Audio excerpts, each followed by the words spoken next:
Olá,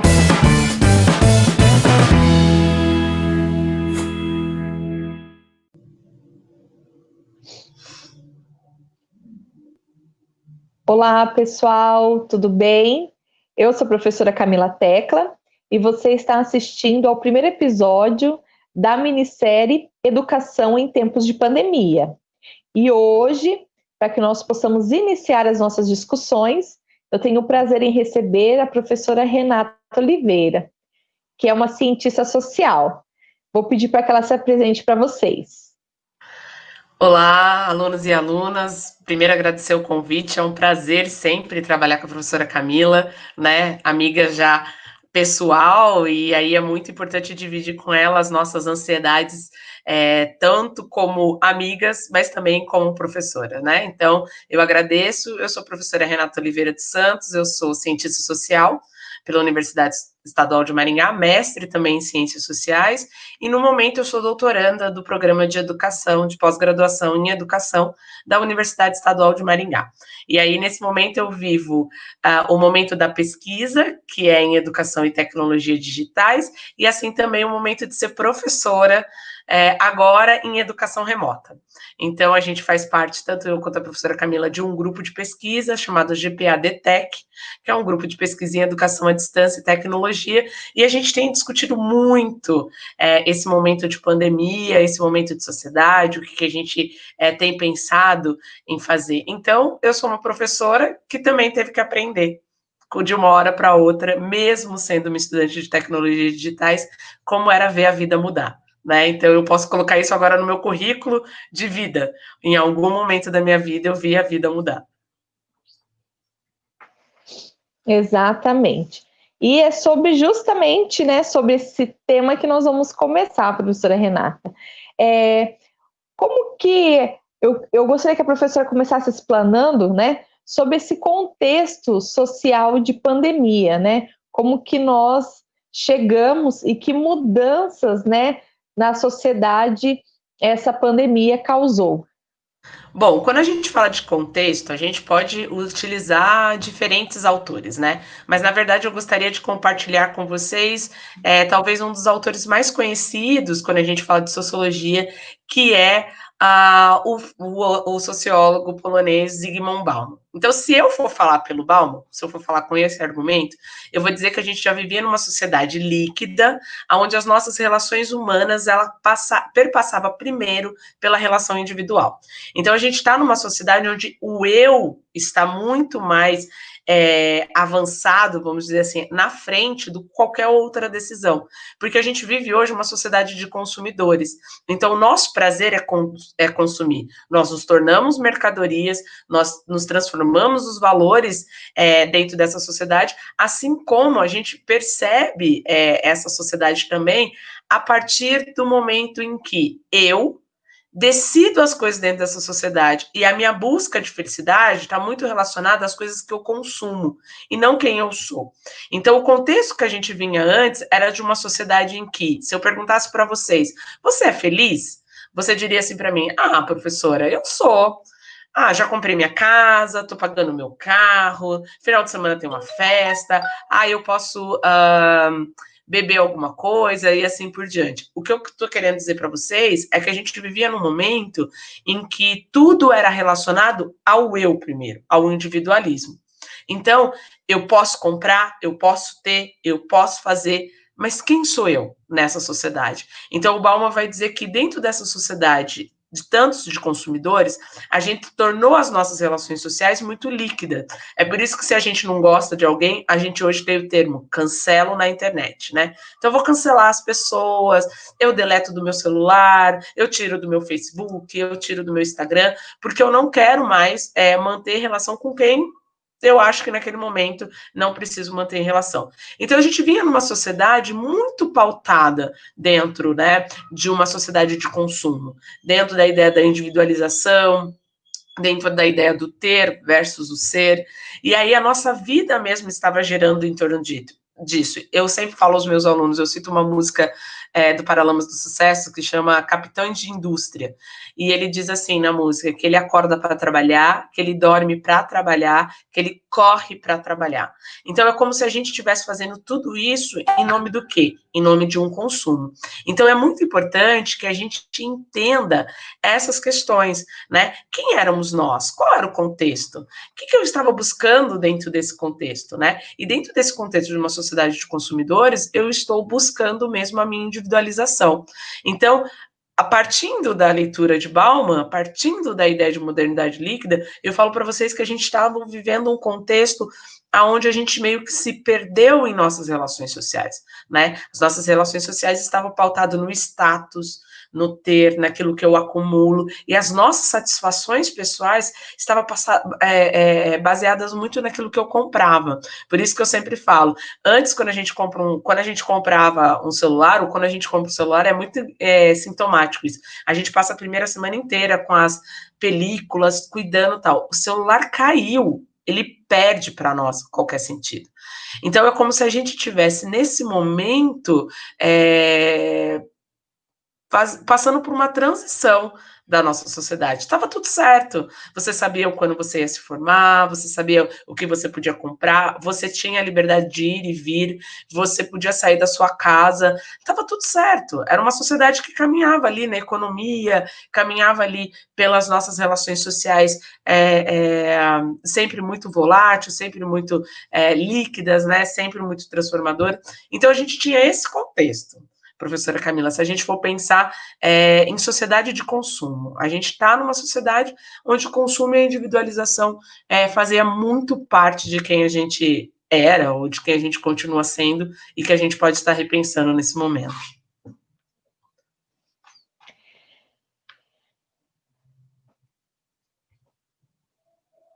Professora Renata, e nesse contexto, então, nós vemos que há uma quebra, então, dessa continuidade que nós tínhamos até então, né? E não Sim. foi uma quebra programada.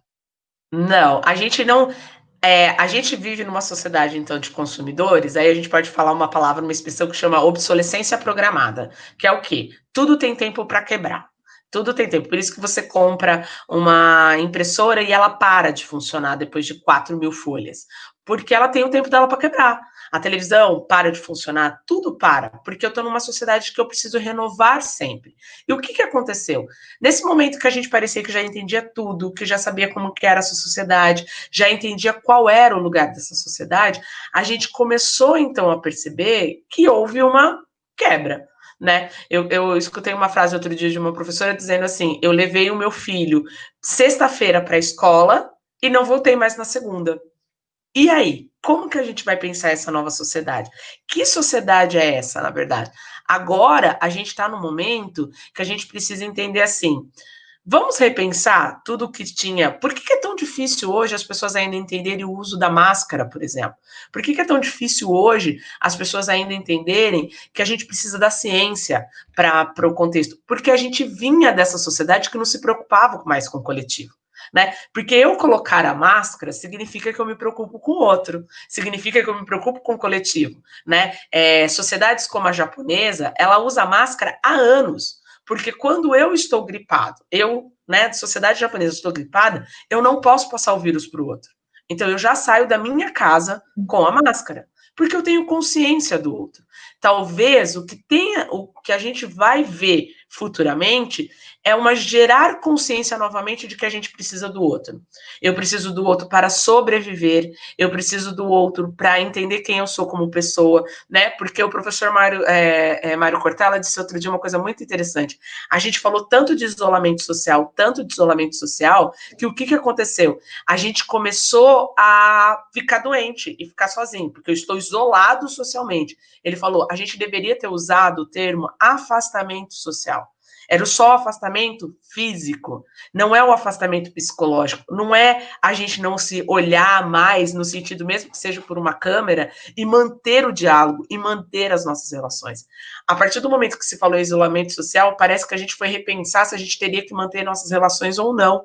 E foi isso que aconteceu, porque a palavra era isolamento social. Pensa se eu usasse o termo afastamento social. Estou dizendo que eu estou afastado de corpos de vocês. E não estou afastado do nosso pensamento, da gente poder continuar conversando, de a gente continuar falando. Então, assim, a gente tem uma sociedade hoje para pensar se eu quero me preocupar com o outro. Porque se o outro sobreviver, eu também sobrevivo.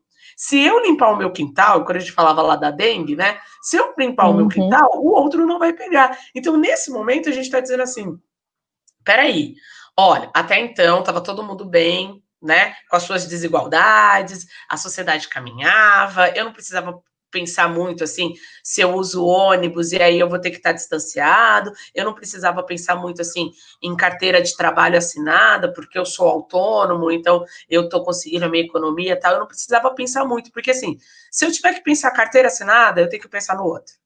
Se eu tiver que pensar mais de transporte público, eu tenho que pensar no outro.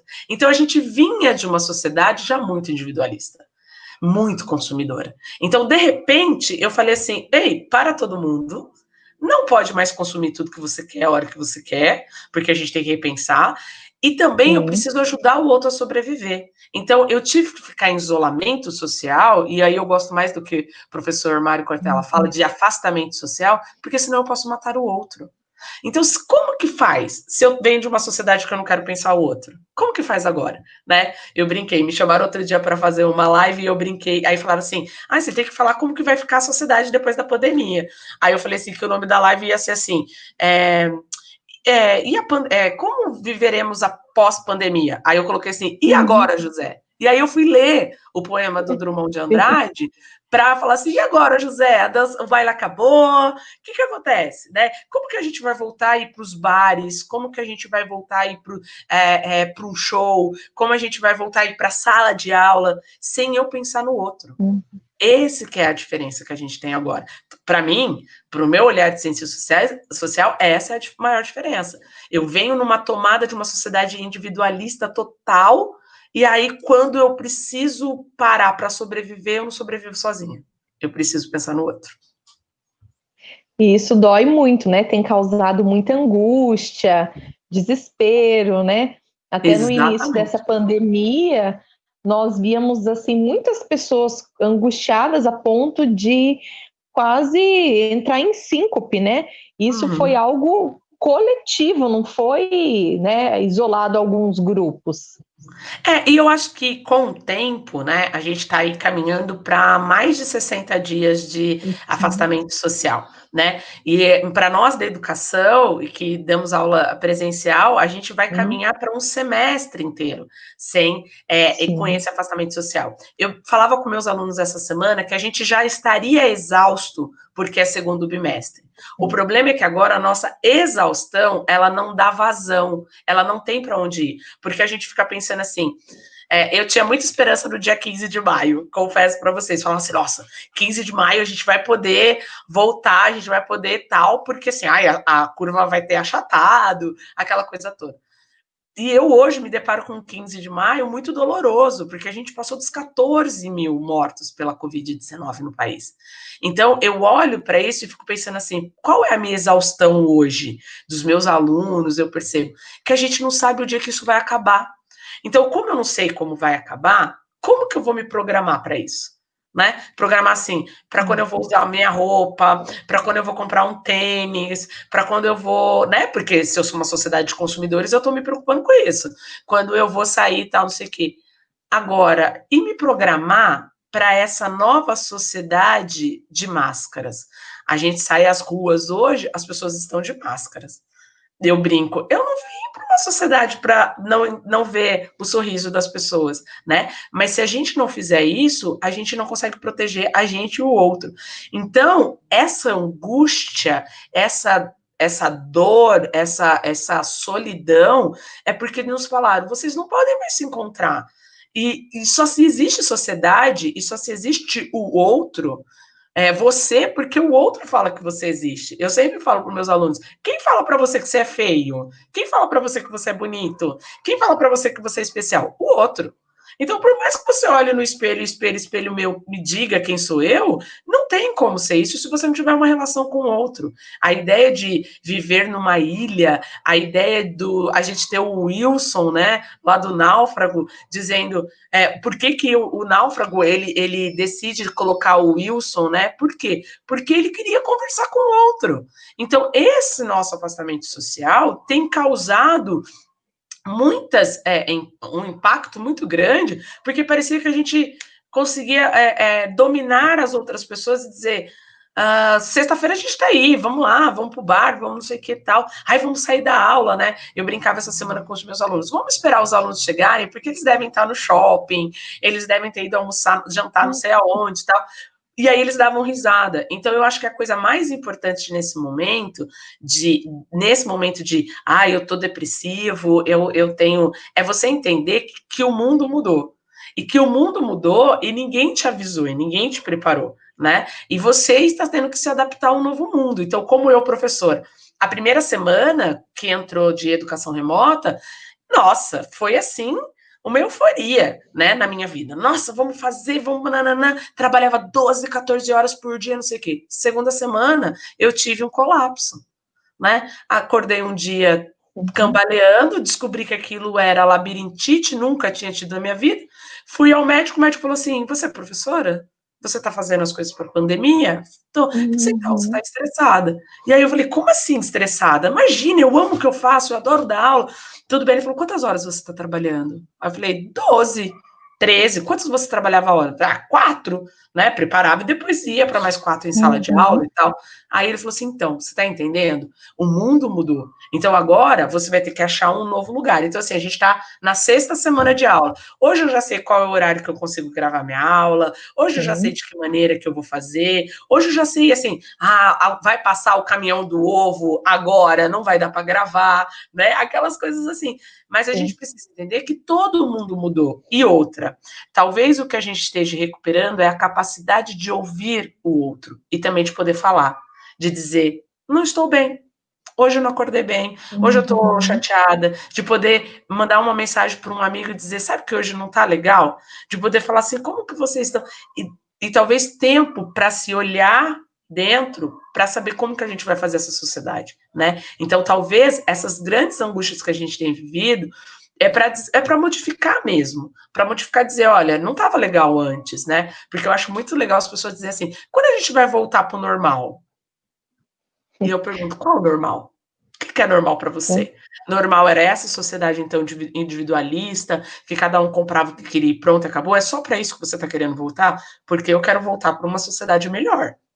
Melhor no sentido assim, mais humanitária, que escuta o outro, que pensa no outro, que vai dizer, eu vou fazer isso para o bem comum e não só para mim. Então, eu penso nisso. É perceptível, né? Os psicólogos falam, os primeiros 10 dias da pandemia era totalmente perceptível que você ficasse cabisbaixo, que você entrasse em depressão, que você não sei o quê, porque, gente, a gente tinha uma rotina, né? Tem um livro ótimo chamado O Poder do Hábito. É ótimo, ele fala sobre neurociência, e ele fala assim, na nossa cabeça é assim, eu vou fazer algo, aí esse algo, ele vai gerar uma rotina, e aí eu já sei qual é a recompensa que eu vou ganhar no final. Então, a gente não sabe mais qual é a recompensa que eu vou ganhar no final. Né? Eu, Renata, falava assim: não, eu vou trabalhar a semana inteira, vou me ralar, vou escrever minha tese, mas sexta, sábado e domingo eu vou tomar um vinho, eu vou encontrar meus amigos, eu vou fazer uma comida. Então, essa era a minha recompensa. Só que nesse momento a gente não pode fazer nada disso. Então, eu estou trabalhando para quê? Eu estou vivendo para quê? Eu estou estudando para quê? Essas são as nossas angústias agora, porque antes eu tinha uma recompensa. Tudo isso vai dar certo porque lá na frente eu vou fazer. E para nós agora o lá na frente, até o lá na frente é indefinido, né? Exatamente. E quando a gente transfere isso para dentro da escola, professora Renata, para dentro da educação, né? Esse reflexo, né, que a sociedade faz na educação também é muito importante de ser analisado, né? E quando você fala, quando você fala que você está trabalhando remotamente, né? Gostaria que você falasse um pouquinho para nós, né? Então seria educação remota ou uma educação à distância que a gente está vivendo agora dentro desse período de pandemia? Bom, aí é aquela coisa, né, do vamos nos informar, vamos conhecer, vamos entender os conceitos, né? Quando eu falo de educação à distância, eu estou falando de uma modalidade de ensino. O que é uma modalidade de ensino? Ela tem as suas próprias regras, ela tem o seu próprio calendário, ela tem o seu próprio projeto político-pedagógico, ela tem as suas próprias estratégias didáticas, ela tem a sua própria forma de avaliação. Então, o que acontece hoje é uma educação remota. O que é uma educação remota? É quando eu estou conectado no mesmo horário de aula que eu dava, junto com a mesma turma, e nós utilizamos a câmera, o Google Meet, o Zoom, recursos e ferramentas das tecnologias digitais para estarmos juntos virtualmente, né? Então, a nossa relação agora se estabelece por meio das tecnologias digitais e de maneira virtual. Não quer dizer que isso não seja real, é uma realidade, mas uma realidade mediada pela tecnologia. Então, educação remota, educação online, educação virtual, é uma educação que acontece tete a tete entre professor e aluno.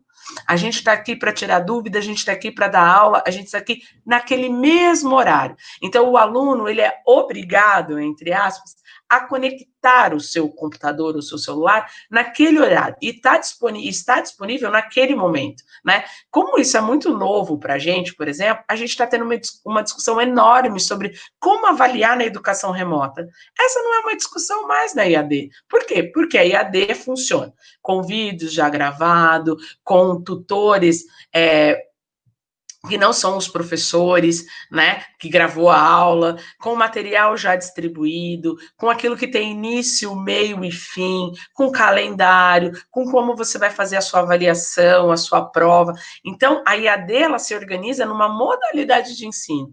O que estamos fazendo hoje é, por causa da pandemia, neste momento de pandemia, para que ninguém ficasse parado, para que a educação não parasse, para que os alunos não perdessem o vínculo com as instituições, com a escola, com a faculdade, a gente promoveu, então, instantes de educação, momentos em que a educação poderia ser feita utilizando as ferramentas das tecnologias digitais, né? E aí, isso é nesse momento. Por isso que, assim, a gente, hoje em dia, né, professora Camila, o nosso desafio é muito maior, porque é pensar o que é de fato uma educação remota, qual é o impacto que ela vai ter no aluno, de que maneira o aluno ele vai entender o conteúdo, como que a gente vai fazer. Então, assim, as nossas discussões hoje é assim, por exemplo, como que eu mantenho um vínculo com o aluno? Né? Nossa, no aluno numa aula presencial, e agora? Pois é, e agora que eu também vou ter que estabelecer esse vínculo, eu vou ter que estabelecer esse lugar, e esse lugar é ao vivo, esse lugar é no momento da nossa aula, esse lugar é no calendário que a gente tinha ainda presencial. Então, essas são as grandes diferenças, né? Para quem faz IAD, já sabe qual é o caminho. Olha, não tem nenhuma surpresa no meio do caminho, não tem nada, porque eu já tenho toda uma modalidade de ensino. Agora, quando eu estou falando de educação remota, é a nossa primeira vez. É a primeira vez que a gente falou assim, ei, olha, não pode ser presencial, eu não posso estar em sala de aula, não posso chamar isso de educação à distância também. O que eu faço agora?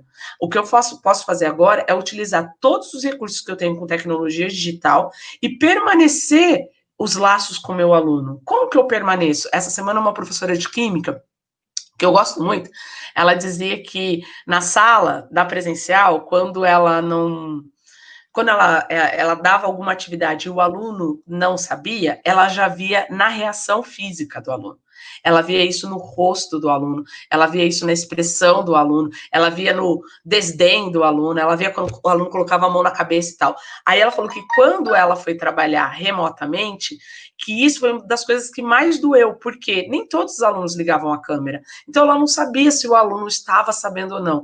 E aí foi nesse momento que ela entendeu um negócio chamado feedback. Ela falou assim, para mim nunca foi tão importante ter o feedback do meu aluno. O que é o feedback? Perguntar para o meu aluno se ele está entendendo, perguntar para ele qual é a dificuldade, porque muitas vezes na sala presencial o aluno não me falava, o aluno só fazia a expressão e eu já sacava e já entendia, mas agora eu preciso escutá-lo, eu preciso entendê-lo. Então, ela falou assim: esse é o grande desafio da educação remota. Então, não dá para eu transplantar o que eu tinha no presencial para o remoto. Eu tenho que achar novos caminhos para isso. E ela fala que o novo caminho para ela, sem dúvida, é através do diálogo, é através da escuta, é através do estabelecer laços pessoais, humanos com esses alunos. Então, esta é a grande diferença, né? Eu tenho uma modalidade já toda equipada, toda feita, e eu tenho uma educação remota que está sendo possível agora, num momento de extrema mudança social e humana. Então, essas são as diferenças, né? Ai, professora, mas ela é melhor, ela é pior, ela não sei o quê. Então, a gente ainda está vivendo esse processo, né? Exato. Isso é uma outra discussão, né? Isso nós vamos verificar depois que a gente conseguir restabelecer e entender o que de fato, né, estamos vivendo e o que está acontecendo. Exatamente. Eu agradeço, professora Renata, imensamente as suas contribuições, a sua disponibilidade de falar um pouquinho com os nossos alunos, né, sobre esse momento que nós estamos vivendo e trazer reflexões para que nós possamos, de fato, né, pensar sobre esse momento de nossa vida e também esse momento enquanto sociedade. É muito importante, né? Eu gostaria de agradecer pelo convite, foi um prazer. Espero contribuir, ter contribuído com a forma de pensar, de refletir. E eu sempre falo para os meus alunos: nunca falem a frase assim, ah, mas essa sociedade não tem mais jeito, porque a gente é a sociedade, a gente é a comunidade, né? Então, se eu acredito que ela não tem mais jeito, eu também estou acreditando que eu não posso fazer nada. Então, esse é um momento de entender assim, eu, pessoa, o que eu posso fazer? E aí sim a gente vai ter uma sociedade bem melhor, porque vai começar pela gente. Isso mesmo. Agradeço mais uma vez, professora Renata, e eu espero vocês, então, no próximo episódio. Até lá!